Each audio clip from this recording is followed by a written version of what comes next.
You can't imagine how wealthy Sunio's family is. Sunio's dad spent a fortune to buy a fossilized T-Rex claw. The three of them were totally stunned. Sunio showed it off in front of everyone, but only let John and Shizuka get a good look, deliberately giving Nobita the cold shoulder. Nobita wasn't having it, so he boasted that he would find a more complete dinosaur fossil. However, as soon as the words left his mouth, Nobita regretted it. Everyone burst into laughter upon hearing this. Still defiant, Nobita went home to call for backup. As soon as he got home, Doraemon scolded Nobita for being too impulsive. Fossils are extremely rare to begin with, let alone a complete one. Nobita dug out a huge pile of books, trying to find clues about fossils in them. Doraemon didn't expect that Nobita would actually try to use his own efforts. Although the chances of failure were high, his mindset was commendable. Doraemon decided to watch over Nobita with a warm, caring gaze, but Nobita found that stare unbearable. Doraemon stormed off in a huff. Following the clues from the books, Nobita took a chisel to dig at a cliff, but got scolded by a neighbor for causing falling rocks, and was forced to dig a hole for burying trash as punishment. Just as he was complaining about Doraemon not helping, Nobita accidentally dug up a hard fossil that looked like a dinosaur egg. Nobita took the dinosaur egg to show Sunio, but Sunio wasn't home, so he asked Sunio's mom to pass on a message. Come to my house later to see what I promised to show him. Back home, Nobita pointed at the dinosaur egg, showing off the fruits of his labor to Doraemon. But Doraemon felt that this wasn't necessarily a dinosaur egg fossil, and that it might just be an ordinary rock. Although Doraemon's words really discouraged Nobita. As he left, he still secretly left the time cloth for Nobita. If he just restored the egg to its state from 100 million years ago, he would know what it really was. Doraemon did this to foster Nobita's independence. Sunio returned home and came over to hold Nobita to his promise, but Nobita asked Sunio to wait a little longer, so Sunio mocked him again. Furious, Nobita chased him out of the house. Suddenly, Nobita boasted that if he was lying, he would eat spaghetti through his nose. But as soon as he said it, Nobita regretted it again. Soon, the time cloth began to glow. When Nobita opened it up, there was a real egg inside, so Nobita decided to hatch it. To his surprise, it actually hatched.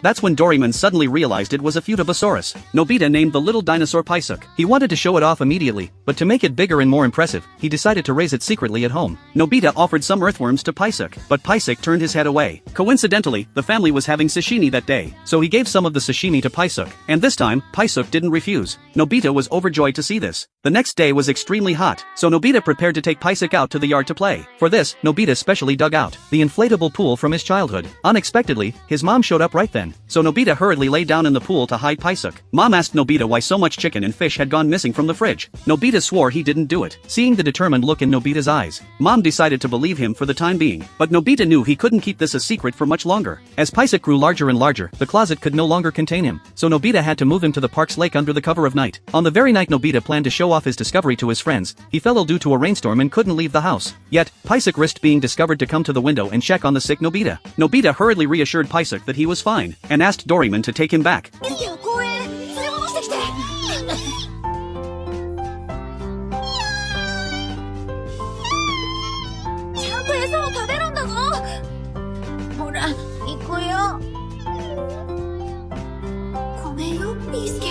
The next day, Nobita went straight to find Sunio, only to be told that Sunio had gone to his villa in the countryside. Even Shizuka and John were out of town as well. Even worse, rumors of a monster in the park's lake spread like wildfire, and the news reported that the government was about to send divers to search the area. He hurriedly went back to ask Doraemon for help. That night, the two of them found Paisuk. They used the small light to shrink him down, and took him back to 100 million years ago. Facing the vast ocean, Paisuk had found his true home, but this also meant it was time to say goodbye. Finally, amidst Paisuk's cries, Nobita climbed into the time machine without looking back. Back home, although Nobita was heartbroken over losing Paisuk, he remembered his prior bet with Sunio, and hurriedly asked Doraemon for a gadget that would allow him to eat ramen through his nose.